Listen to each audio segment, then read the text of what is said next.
El monstruo duerme en la habitación de invitados. Está a solo 20 pasos de mi dormitorio. Puedo oler su perfume dulce y asfixiante filtrándose por debajo de la pesada puerta de caoba.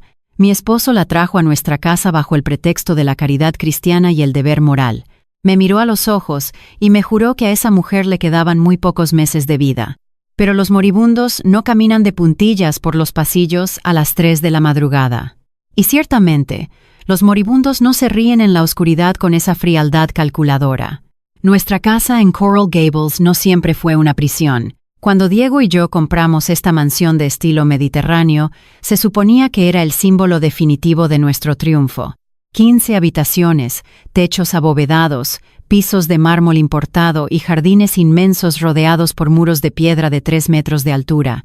Para Diego, este lugar era su trofeo. Él había crecido en las calles duras de Hialeah, un niño sin nada que a base de sudor, carisma y una ambición implacable, se había convertido en uno de los magnates inmobiliarios más poderosos de Miami. Para mí, una mujer de una familia modesta de Pensilvania que había llegado a Florida para estudiar historia del arte, esta casa era el comienzo de nuestra familia. Me enamoré de Diego mucho antes de que tuviera millones en el banco. Me enamoré de su fuego, de su instinto protector, de la forma en que me hacía sentir que el mundo entero nos pertenecía. Y ahora, con 7 meses de embarazo, llevando en mi vientre al heredero de su imperio, yo creía que nuestra vida era intocable. Pero en la alta sociedad de Miami, la perfección es solo un barniz muy fino que cubre secretos inconfesables. Aquí, el mayor temor no es la muerte, ni la bancarrota. El mayor temor es el escándalo, el qué dirán. Esa presión social invisible que te obliga a sonreír en las galas benéficas mientras tu alma se desmorona por dentro. Y Diego, a pesar de todo su poder, era un esclavo de su propia imagen pública. Las primeras sombras de esta pesadilla no llegaron con un golpe en la puerta, sino con un simple mensaje de texto. Faltaban 2 semanas para la gala anual del Hospital Infantil, un evento que nosotros patrocinábamos. Estaba en el solarium revisando los arreglos florales, cuando mi teléfono vibró. Era un mensaje de nuestra organizadora de eventos. Decía: Isabella, perdona que te moleste, pero hay una mujer extraña haciendo preguntas muy específicas sobre Diego y sobre la seguridad del evento. El aire en la habitación pareció volverse pesado de repente. Le mostré el mensaje a Diego esa misma noche, mientras él se servía un vaso de whisky en su estudio. Esperaba que llamara a seguridad, que mostrara preocupación. En cambio, soltó una carcajada suave, esa risa magnética que usaba para cerrar tratos millonarios. Me dijo que no me preocupara, que probablemente era alguna periodista local buscando un ángulo para una historia sobre su filantropía. Se acercó, besó mi frente y puso su mano grande y cálida sobre mi vientre abultado. Me dijo: «Todo está perfecto, mi amor. No dejes que los nervios del embarazo te jueguen malas pasadas». Pero su pulgar tembló ligeramente contra mi piel. Fue un microsegundo. Un fallo minúsculo en su armadura de confianza absoluta. Esa noche no pude dormir. La semilla de la duda ya estaba plantada en mi mente, echando raíces en la oscuridad de nuestra habitación perfecta. 3 días después, la duda se convirtió en carne y hueso. Estaba en Bal Harbour, caminando por las boutiques de lujo, buscando ropa para el bebé. El aire acondicionado del centro comercial contrastaba con el calor húmedo y sofocante de Miami.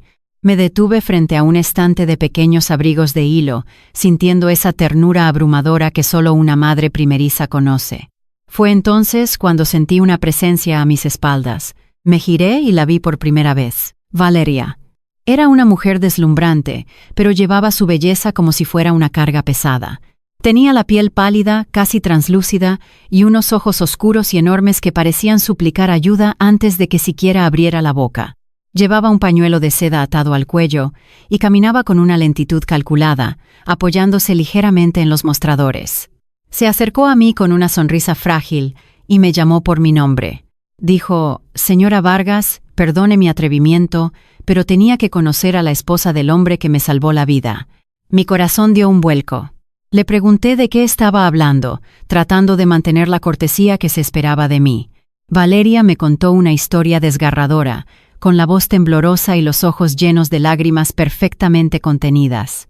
Me dijo que era una beneficiaria de la fundación de Diego, que no tenía familia, que estaba sola en el mundo, y que Diego había pagado personalmente sus tratamientos médicos cuando el seguro la abandonó. Hablaba de mi esposo con una devoción que me revolvió el estómago. Mientras ella hablaba de gratitud y de milagros, mi instinto primitivo gritaba una sola palabra en mi cabeza: peligro. Había algo en la forma en que me miraba. Detrás de esa máscara de vulnerabilidad y enfermedad, sus ojos eran fríos, afilados y completamente lúcidos. Me estaba evaluando. Estaba midiendo mi debilidad. Me excusé lo más rápido que pude, sintiendo que me faltaba el aire, y regresé a la mansión con las manos temblando sobre el volante de mi auto. Esa misma noche decidí confrontar a Diego, pero el destino se me adelantó de la manera más cruel posible. A la mañana siguiente, el silencio de la casa se rompió antes de que saliera el sol. Gloria, nuestra ama de llaves, una mujer mayor que había trabajado para la familia durante una década, entró al comedor con mi café descafeinado. Su rostro, usualmente sereno y maternal, estaba tenso. No dijo una palabra, solo dejó el periódico a un lado y deslizó su propio teléfono móvil sobre la mesa de cristal, frente a mí.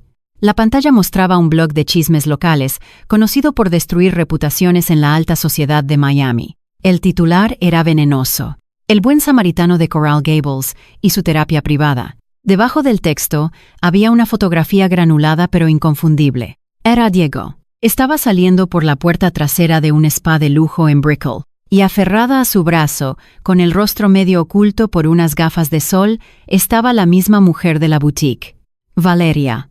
El mundo entero pareció detenerse. El sonido de la fuente en el jardín se desvaneció. El latido de mi propio corazón me ensordecía. No era una reunión de caridad. No era un cheque firmado en una oficina. Era intimidad. Era secreto. Cuando Diego bajó a desayunar, impecablemente vestido con su traje a medida, le mostré la pantalla en silencio. Vi cómo su mandíbula se tensaba. Vi el pánico cruzar por sus ojos durante una fracción de segundo antes de que su maquinaria de manipulación se pusiera en marcha. Cerró las puertas del comedor, se arrodilló junto a mi silla y tomó mis manos con una fuerza desesperada. Me juró por la vida de nuestro hijo que no era lo que parecía, y entonces tejió la red de mentiras más elaborada y perversa que jamás había escuchado. Me dijo que Valeria tenía cáncer en etapa 4. Que los médicos le habían dado menos de 6 meses de vida. Me explicó que ella había sido una empleada menor en una de sus firmas hace años y que al enterarse de su diagnóstico, su complejo de salvador se había activado. Dijo que la foto en el spa era solo él ayudándola a salir de una sesión de terapia alternativa para el dolor. Me miró con lágrimas en los ojos, apelando a mi fe, a mi empatía, a esa culpa católica que la sociedad nos inculca desde niñas. Me dijo: Isabella, esa mujer se está muriendo sola, no tiene a nadie en este mundo. Si la prensa convierte este acto de piedad en un escándalo sucio, los inversores se retirarán, la junta directiva me crucificará y perderemos todo lo que hemos construido para nuestro hijo. Usó a mi bebé como escudo. Usó mi compasión como un arma en mi contra. Me rogó que lo apoyara, que demostráramos un frente unido, que no dejara que los chismes destruyeran nuestra familia por un malentendido. Y yo, atrapada por el miedo, por las hormonas del embarazo y por el terror a que mi vida perfecta se desintegrara públicamente, bajé la cabeza y acepté su versión. Pero el verdadero infierno no había hecho más que empezar. 2 días después del artículo, Diego cruzó la línea final. Llegó a la mansión a media tarde, seguido por un chofer que cargaba 3 maletas de diseñador, y detrás de él, caminando con esa misma fragilidad calculada, entró Valeria. Diego me llevó a un lado, ignorando mi mirada de absoluto terror. Me susurró apresuradamente que los periodistas estaban acosando el pequeño apartamento de Valeria, que el estrés estaba acelerando su enfermedad, que solo sería por unas semanas, hasta que las aguas se calmaran y pudieran trasladarla a un centro de cuidados paliativos privado. Me dijo que era la única forma de controlar la narrativa. Si ella vivía bajo nuestro techo, bajo mi cuidado, nadie podría acusarlo de tener una aventura. Seríamos los benefactores perfectos. No me dio opción. No me preguntó. Simplemente instaló al parásito en el corazón de mi hogar. Valeria tomó posesión de la suite de invitados en el ala este de la mansión. Esa habitación había sido decorada originalmente para mi madre, con tonos pasteles y muebles antiguos. En menos de 24 horas, el espacio se transformó. El olor a medicinas falsas se mezclaba con su perfume caro, creando una atmósfera tóxica que se arrastraba por los pasillos. La dinámica de la casa cambió drásticamente. Diego pasaba horas en la suite con ella, supuestamente revisando documentos médicos y hablando con especialistas por teléfono. Cuando yo me acercaba, las voces se apagaban. Valeria salía a las áreas comunes solo cuando Diego estaba presente, arrastrando los pies, tosiendo débilmente, apoyándose en los muebles. Me llamaba su ángel guardián. Me agradecía con lágrimas en los ojos por abrirle las puertas de mi hogar. Pero cuando Diego se iba a la oficina, la casa caía en un silencio sepulcral. Valeria no salía de su habitación, no pedía ayuda, no tosía. Fue Gloria, nuestra ama de llaves, quien me dio la primera validación de que no me estaba volviendo loca. Una tarde, mientras yo intentaba leer en la biblioteca, Gloria entró con una bandeja de té. Cerró la puerta detrás de ella con un clic silencioso. Se acercó a mí, con los ojos oscuros llenos de una sabiduría antigua y protectora. Se inclinó y me susurró al oído. «Señora Isabella, he cuidado a muchos enfermos en mi vida. He visto la muerte de cerca. Esa mujer que duerme en el ala este no tiene olor a muerte, tiene olor a ambición». Gloria me contó que había encontrado botellas de vino vacías escondidas en el fondo del cesto de basura de Valeria. Me dijo que las pastillas que dejaba sobre la mesa de noche eran simples vitaminas, no analgésicos fuertes. Y lo más perturbador de todo, Gloria había notado que cuando Valeria creía que nadie la observaba, caminaba con la espalda recta, con una agilidad felina que contradecía por completo su supuesta debilidad. El miedo comenzó a transformarse en una rabia fría y silenciosa. Pero necesitaba pruebas. No podía enfrentarme a Diego con las sospechas de una empleada. Él me aplastaría con su lógica implacable. El punto de quiebre llegó una semana después. Valeria, en una de sus actuaciones magistrales frente a Diego, rompió a llorar diciendo que los dolores musculares eran insoportables. Dijo que su médico le había recomendado hidroterapia constante, pero que la bañera de la suite de invitados era demasiado pequeña e incómoda para su cuerpo frágil. Al día siguiente, un equipo de contratistas llegó a la mansión. Diego había autorizado una remodelación completa del baño de invitados para instalar un jacuzzi terapéutico de última generación. El ruido de los taladros y los martillos resonaba por toda la casa, destrozando mis nervios. Fui a la oficina de Diego esa misma noche. Cerré la puerta de golpe y le exigí que detuviera la obra. Le dije que esa mujer nos estaba manipulando, que estaba tomando el control de nuestra casa, de nuestro dinero, de nuestra paz. Le supliqué que abriera los ojos. Diego se levantó de su escritorio, su rostro endurecido por una furia fría. No me abrazó. No intentó calmarme. Me miró de arriba abajo, deteniéndose en mi vientre, y utilizó la táctica más antigua y destructiva de todas. Me dijo: «Isabella, escúchate. Estás histérica. Las hormonas del embarazo te están volviendo paranoica y cruel. Esa mujer se está muriendo bajo nuestro techo y tú estás celosa de una bañera. Me das lástima». Sus palabras me golpearon con la fuerza física de una bofetada. Me quedé sin aire. Me di cuenta, en ese preciso instante, de que el hombre que amaba, el padre de mi hijo, no solo me estaba mintiendo, me estaba destruyendo psicológicamente para proteger su propia mentira. Salí de su oficina en silencio. No derramé una sola lágrima. La mujer vulnerable y asustada murió en ese pasillo. Y en su lugar nació una madre dispuesta a quemar el mundo entero para proteger a su hijo.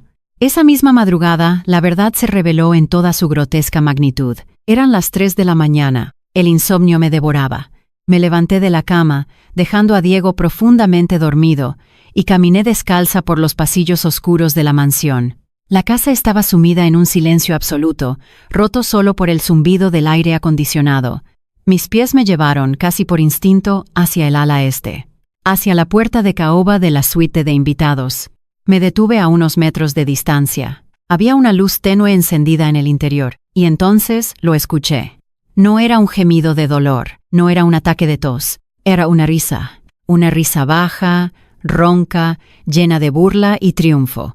Me acerqué lentamente, conteniendo la respiración, y pegué mi oído a la madera fría. Valeria estaba hablando por teléfono. Su voz no tenía ni un rastro de fragilidad.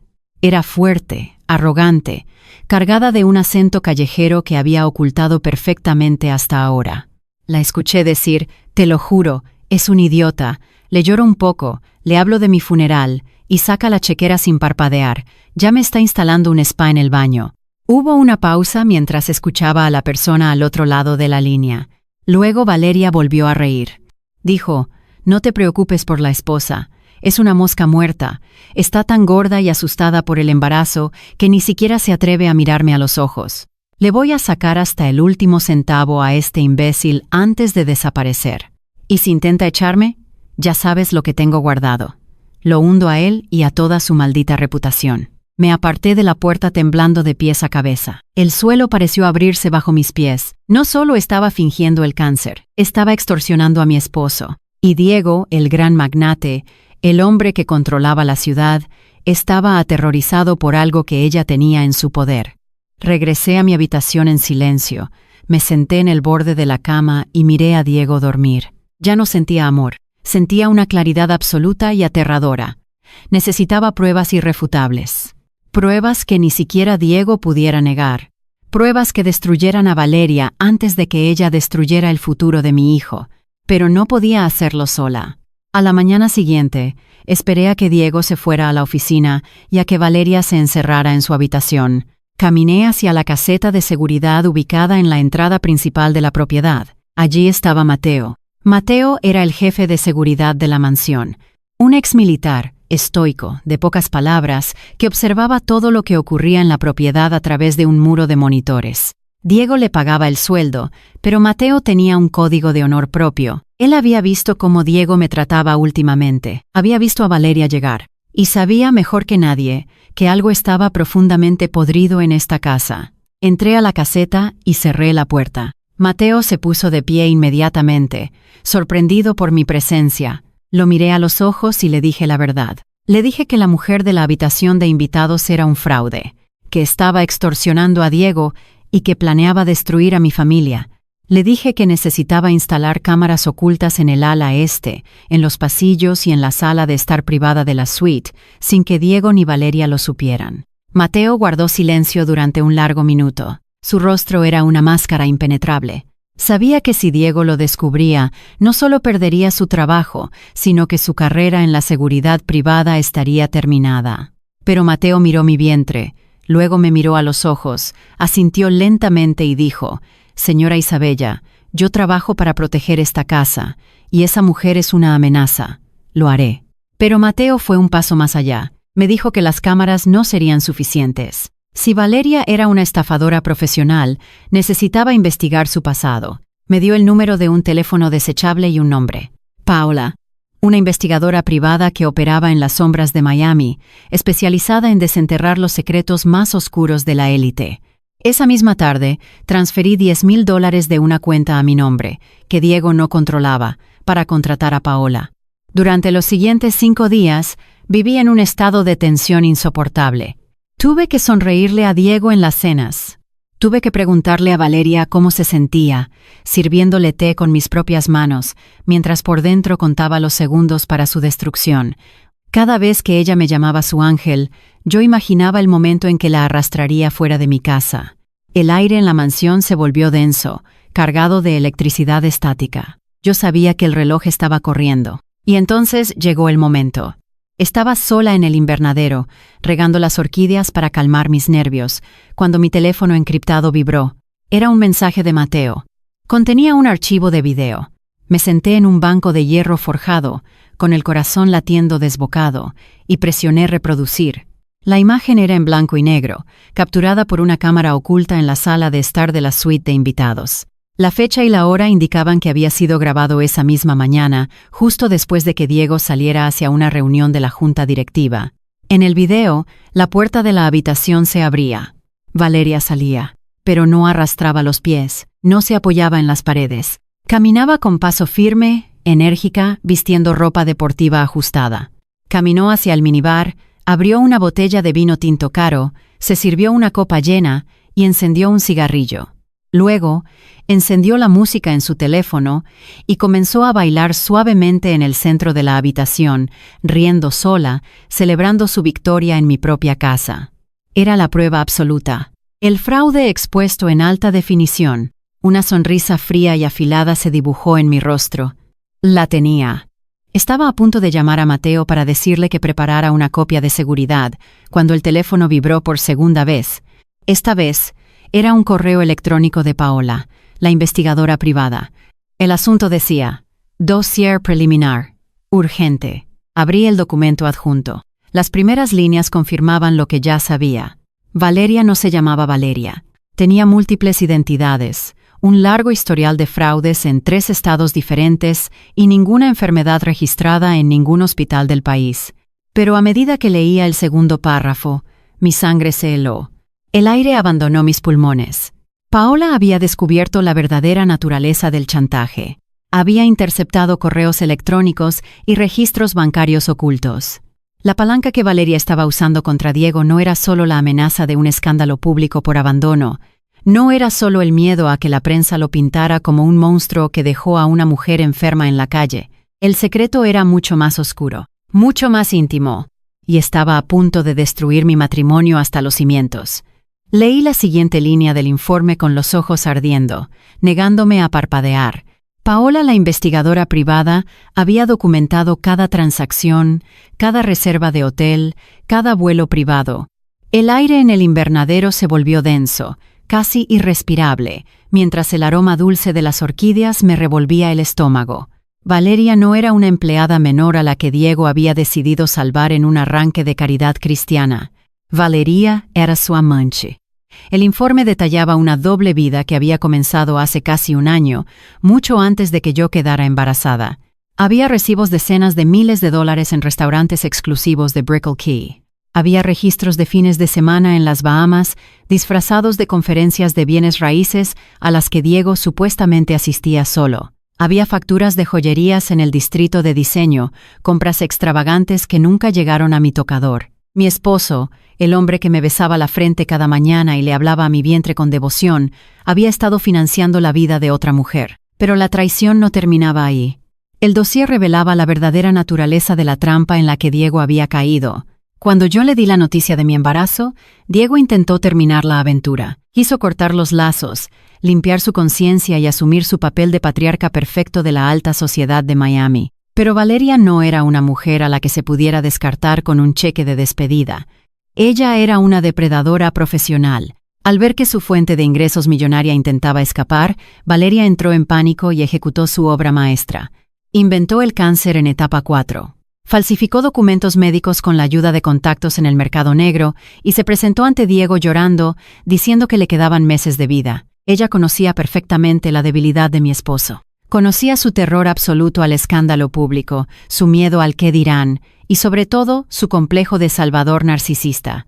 Valeria lo amenazó sutilmente. Le dijo que si la abandonaba en su lecho de muerte, ella no tendría más remedio que buscar ayuda en los medios de comunicación. Que le contaría a la prensa cómo el gran filántropo de Coral Gables había usado a una mujer enferma y luego la había tirado a la basura. Diego, paralizado por el miedo a perder su imperio y su reputación intachable, cedió al chantaje.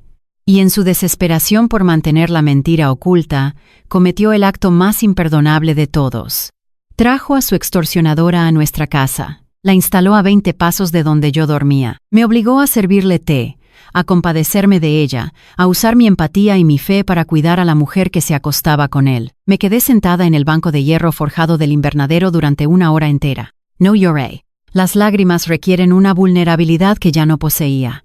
En lugar de tristeza, sentí que una capa de hielo absoluto cubría mi corazón, congelando cualquier rastro de la mujer ingenua que había sido hasta esa mañana. Mi bebé dio una patada fuerte contra mis costillas, como si sintiera la descarga de adrenalina que recorría mi torrente sanguíneo. Puse una mano sobre mi vientre y le hice una promesa silenciosa. Nadie iba a destruir nuestra paz. Nadie iba a convertir nuestra vida en un circo mediático.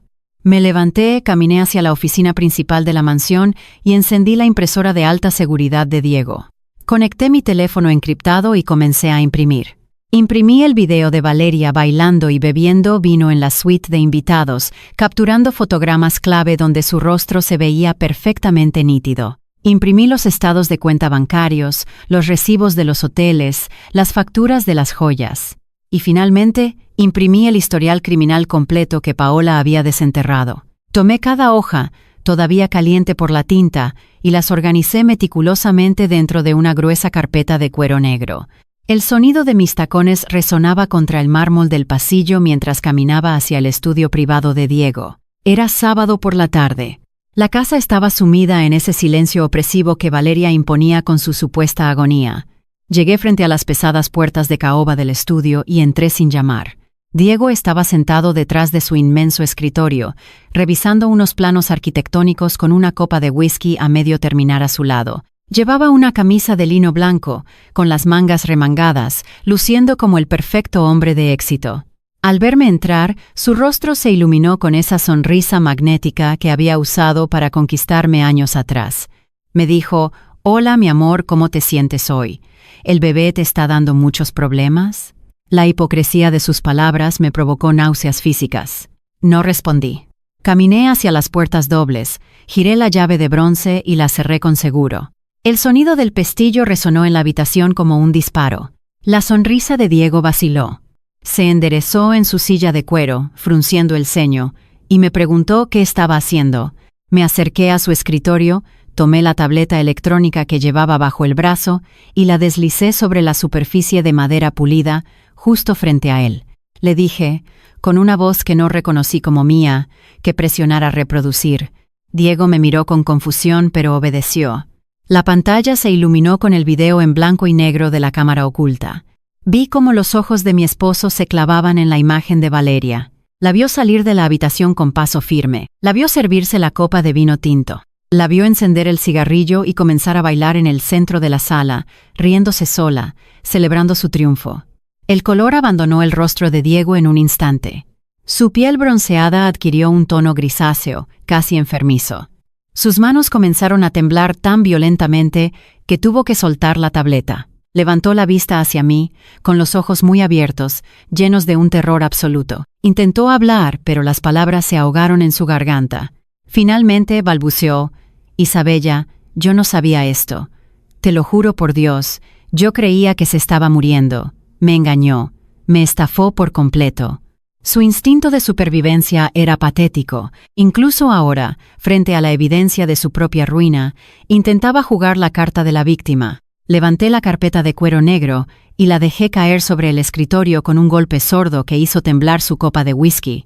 Lo miré desde arriba, sintiendo que mi estatura crecía con cada segundo que pasaba. Le dije: «Tienes razón, Diego. Te estafó con el cáncer, te estafó con la enfermedad». Hice una pausa, dejando que el silencio llenara la habitación antes de asestar el golpe final. «Pero no te estafó cuando le compraste un collar de diamantes de $40,000 en enero. No te estafó cuando la llevaste a las Bahamas en febrero. Y ciertamente no te estafó cuando te acostaste con ella durante 6 meses mientras yo decoraba la habitación de nuestro hijo». Diego dejó de respirar. Se hundió en su silla como si le hubieran cortado los hilos que lo sostenían. Se llevó las manos a la cabeza, tirando de su propio cabello, y dejó escapar un sollozo ahogado. El gran magnate de los bienes raíces, el hombre que controlaba a los políticos locales y dominaba las galas de caridad, estaba reducido a un niño aterrorizado. Comenzó a suplicar. Me dijo que había sido un error estúpido, una debilidad de la que se arrepintió de inmediato. Me juró que había intentado dejarla, pero que ella lo había atrapado con la mentira de la enfermedad terminal. Me dijo: «Isabella, tenía miedo. Si la prensa se enteraba, si el blog de chismes publicaba la historia, los inversores se habrían retirado de nuestro nuevo proyecto. Habría perdido la empresa. Lo hice para proteger nuestro patrimonio. Lo hice por nuestra familia». Solté una risa fría, carente de cualquier humor. Le dije que no se atreviera a usar el nombre de nuestra familia para justificar su cobardía. Le dije que había metido a su prostituta en mi casa, que me había hecho servirle de enfermera, todo porque no tuvo el valor de enfrentar las consecuencias de sus propios actos. Estaba a punto de exigirle que llamara a seguridad para sacarla a rastras, cuando un sonido suave nos interrumpió. Alguien estaba girando el pomo de la puerta del estudio. Al encontrarla cerrada con llave, la persona dio 3 golpes débiles y vacilantes contra la madera. Era la voz de Valeria. Sonaba frágil, temblorosa, perfectamente ensayada. Dijo: «Diego, ¿estás ahí? Perdón por interrumpir, pero me siento muy mareada. Creo que necesito que llames al médico». Miré a Diego. Estaba paralizado, con los ojos desorbitados, incapaz de emitir un solo sonido. Caminé hacia la puerta, giré la llave y la abrí de par en par. Valeria estaba apoyada contra el marco de la puerta, vistiendo una bata de seda pálida, con una mano en el pecho y la otra sosteniéndose la cabeza. Mantuvo la mirada baja, interpretando su papel de mártir moribunda a la perfección. Pero entonces levantó la vista. Vio mi rostro, desprovisto de cualquier compasión. Vio a Diego, llorando en silencio detrás de su escritorio. Y finalmente vio la gruesa carpeta negra y la tableta electrónica brillando con su propio rostro en la pantalla. El cambio en Valeria fue instantáneo y aterrador. Fue como ver a un reptil mudar de piel en cuestión de segundos. La fragilidad desapareció de sus hombros. Su espalda se enderezó. El temblor de sus manos se detuvo por completo. Una sonrisa lenta, venenosa y cargada de burla se dibujó en sus labios pintados. Entró al estudio, cerró la puerta detrás de ella y caminó hacia uno de los sillones de cuero frente al escritorio de Diego. Se sentó, cruzó las piernas con elegancia y nos miró a los dos con una superioridad absoluta.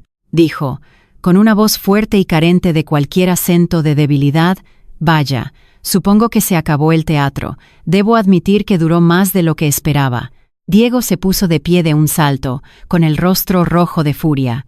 Le gritó que era un monstruo, que lo había engañado, que iba a llamar a la policía para que la arrestaran por fraude. Valeria ni siquiera parpadeó. Soltó una carcajada seca que resonó en las paredes forradas de libros. Miró a Diego como si fuera un insecto molesto. Le dijo: «Llama a la policía, Diego. Llámala ahora mismo. Pero antes de que lleguen, enviaré un correo electrónico que ya tengo programado en mi teléfono». Valeria sacó su teléfono móvil del bolsillo de su bata y lo agitó en el aire. Nos explicó, con una calma escalofriante, que tenía docenas de fotografías íntimas de ellos dos juntos. Fotografías en la cama del hotel en las Bahamas, mensajes de texto donde Diego le prometía dejarme después de que naciera el bebé, audios donde él se quejaba de lo aburrido que era su matrimonio. Valeria nos miró a los ojos y detonó la bomba final. Dijo: «Si me tocan, si intentan echarme de esta casa sin darme lo que quiero, esas fotos irán directamente al Miami Expose, irán a la junta directiva del hospital infantil, irán a cada uno de tus inversores de bienes raíces». Se inclinó hacia adelante, apoyando los codos en las rodillas, y dictó sus términos. Quería $5 millones, transferidos a una cuenta en las Islas Caimán antes de las 9 de la mañana del día siguiente. Dijo que si recibía el dinero, empacaría sus cosas, desaparecería de nuestras vidas y se llevaría el secreto a la tumba. Si no, destruiría el imperio de Diego, su reputación y su lugar en la alta sociedad para siempre. El silencio que siguió a su amenaza fue ensordecedor. Miré a mi esposo, esperando ver al hombre implacable que había construido una fortuna desde cero. Esperaba ver al guerrero que me había prometido protección eterna. Pero lo que vi me rompió el alma de una manera que la infidelidad no había logrado. Diego estaba aterrorizado. Su respiración era agitada. Miró a Valeria, luego me miró a mí, y vi cómo los engranajes de su mente calculadora comenzaban a girar. Estaba evaluando el costo. Estaba midiendo el precio de su imagen pública frente al precio del chantaje. Se acercó a mí, me tomó del brazo con manos sudorosas y me susurró al oído. Me dijo: «Isabella, escúchame, podemos pagarlo. Tenemos liquidez en la cuenta de inversiones. Es solo dinero. Le pagamos, se larga y tapamos este agujero para siempre. Nadie tiene que enterarse. Podemos salvar a nuestra familia». Ese fue el momento exacto en que mi matrimonio murió. No murió cuando vi la foto en el blog de chismes. No murió cuando leí los recibos del hotel. Murió en ese preciso instante, al darme cuenta de que estaba casada con un cobarde. Un hombre tan esclavo de su propia vanidad que estaba dispuesto a negociar con la terrorista emocional que había invadido nuestro hogar. Me solté de su agarre con un movimiento brusco, sintiendo una repulsión física hacia él. Lo miré con una frialdad que lo hizo retroceder un paso. Le dije: «Tú no quieres salvar a nuestra familia, Diego. Quieres salvar tu ego, quieres salvar tu asiento en la mesa de los millonarios». Me di la vuelta y caminé hacia el escritorio. Tomé la gruesa carpeta negra en mis manos. Ya no era la esposa herida, ya no era la mujer embarazada y vulnerable. Era la matriarca de esta casa y estaba a punto de limpiar la basura. Caminé hasta quedar a 1 metro de distancia de Valeria. Ella me miró con una sonrisa arrogante, creyendo que ya había ganado la partida, creyendo que Diego me obligaría a firmar el cheque. Abrí la carpeta y saqué el informe de Paola. Lo sostuve frente a su rostro y comencé a leer en voz alta, con una dicción perfecta y letal. Dijo: Sofía Morales en Houston, Texas. Año 2018. Estafa a un empresario petrolero por $200,000 fingiendo un embarazo de alto riesgo. La sonrisa de Valeria vaciló por una fracción de segundo. Continué leyendo, sin levantar la vista del papel. Elena Vargas en Las Vegas, Nevada. Año 2021. Extorsión a un ejecutivo de casinos usando fotografías comprometedoras. Orden de arresto activa por fraude electrónico.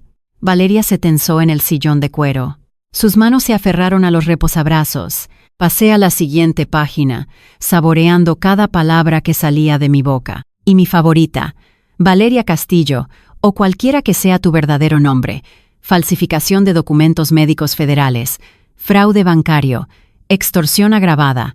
Cerré la carpeta de golpe, haciendo que Valeria diera un pequeño salto en su asiento. La miré directamente a los ojos, dejando que viera la oscuridad absoluta que había despertado en mí.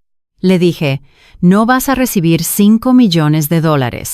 No vas a recibir ni un solo centavo de esta familia. Valeria intentó recuperar su postura desafiante. Levantó su teléfono y dijo, con la voz ligeramente temblorosa: si no me pagan, presiono enviar. Destruiré a tu esposo. Me incliné hacia ella, apoyando mis manos en los reposabrazos de su silla, acorralándola físicamente. Le susurré al rostro. Le dije: hazlo.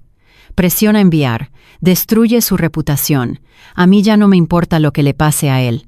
Señalé a Diego sin mirarlo. Le dije a Valeria: él tiene mucho que perder, pero yo no. Si envías esas fotos, yo enviaré este dossier completo al FBI, a la policía de Miami, a las autoridades de Texas y Nevada. Valeria tragó saliva de manera audible. Continué, mi voz cortando el aire como un bisturí. Falsificar un diagnóstico de cáncer para obtener beneficios financieros es un delito federal grave. Tienes órdenes de arresto en 2 estados. No irás a un hospital de cuidados paliativos, Valeria. Irás a una prisión de máxima seguridad. Me enderecé, cruzando los brazos sobre mi pecho.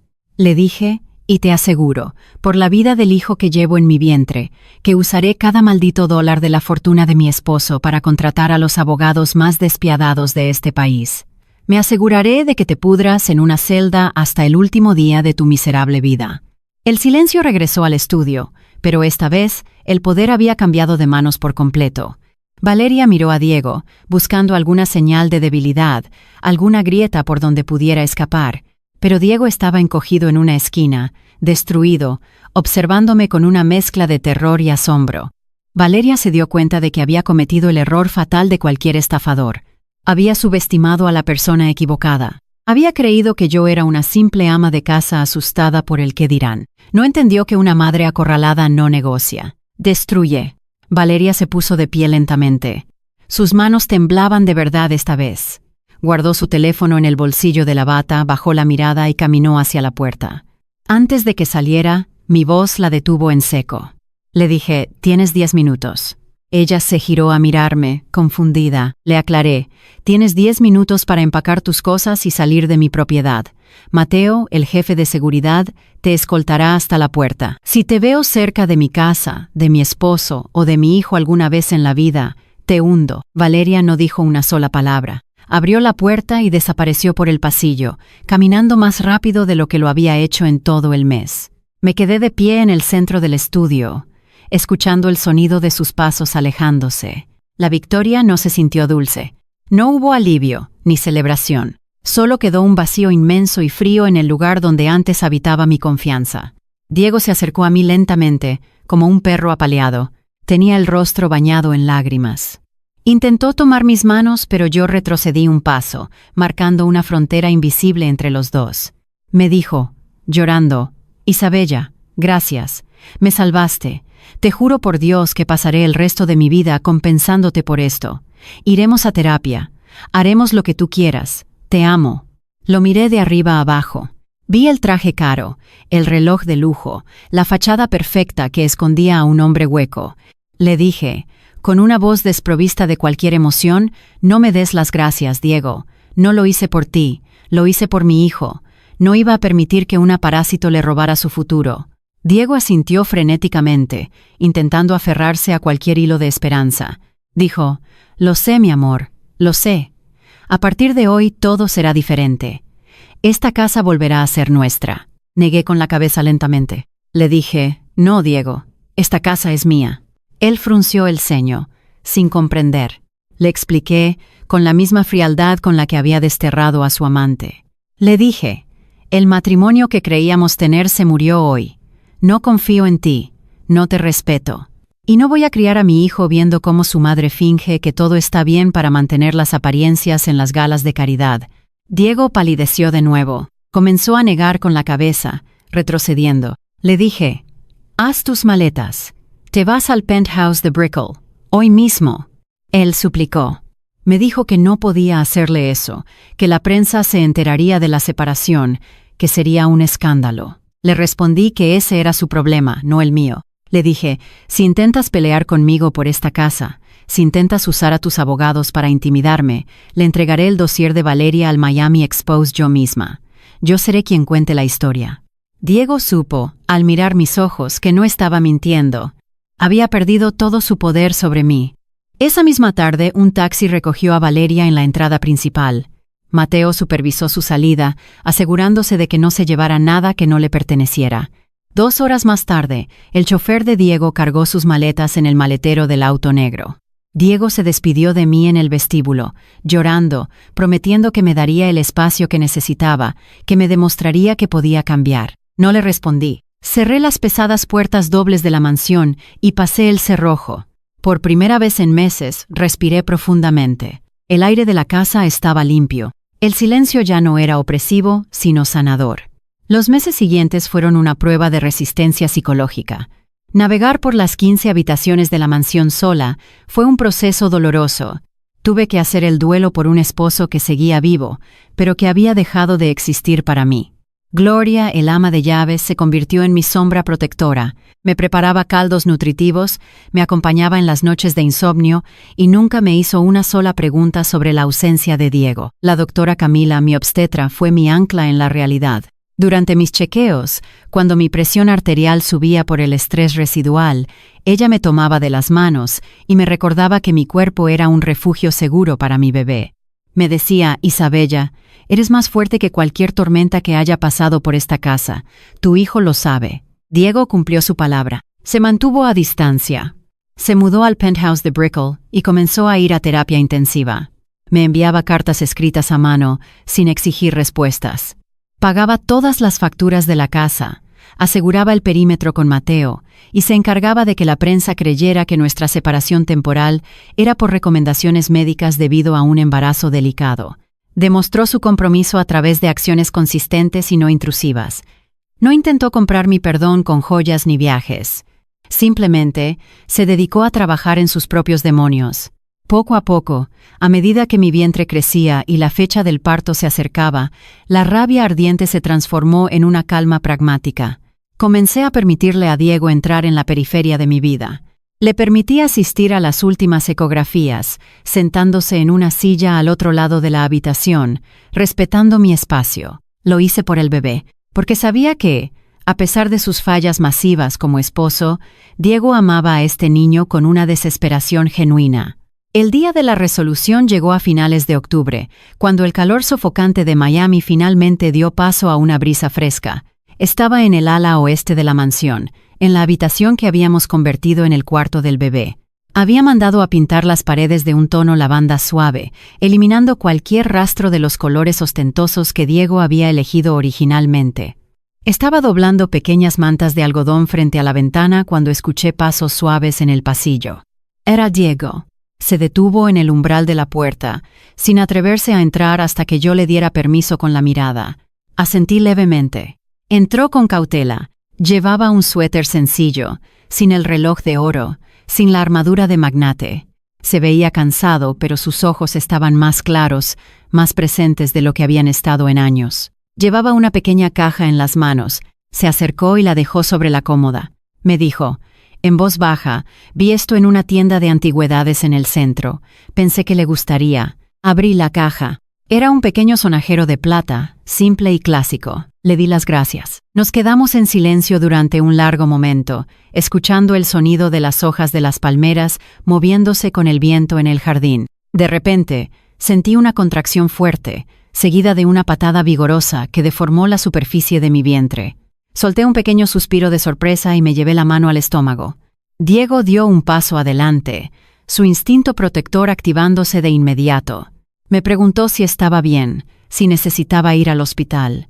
Le sonreí débilmente y le dije que solo era el bebé, que estaba inquieto. Diego miró mi vientre con una mezcla de reverencia y tristeza. Levantó la mano, dudando, pidiendo permiso en silencio. Tomé su mano y la coloqué sobre mi estómago. En el momento en que su palma tocó mi piel a través de la tela del vestido, el bebé dio otra patada fuerte, justo contra su mano. Diego cerró los ojos y una lágrima solitaria rodó por su mejilla. Nos quedamos así, unidos por la vida que latía entre nosotros. Nuestro matrimonio no estaba mágicamente arreglado. El cristal se había roto, y aunque estuviéramos recogiendo los pedazos, las grietas siempre serían visibles. No sabía si algún día volvería a amarlo como lo hice al principio. No sabía si algún día volvería a dormir en la misma cama que él. Pero mientras miraba la habitación color lavanda, supe que lo peor había pasado. El parásito había sido expulsado. La jaula de oro había sido abierta desde adentro. La verdad, por fea y dolorosa que fuera, estaba sobre la mesa. Ya no vivíamos bajo la tiranía del qué dirán. Había recuperado mi hogar, mi dignidad y mi poder. Miré a Diego a los ojos, retiré mi mano de la suya y le dije, con una voz llena de una paz inquebrantable: un día a la vez, Diego, un día a la vez.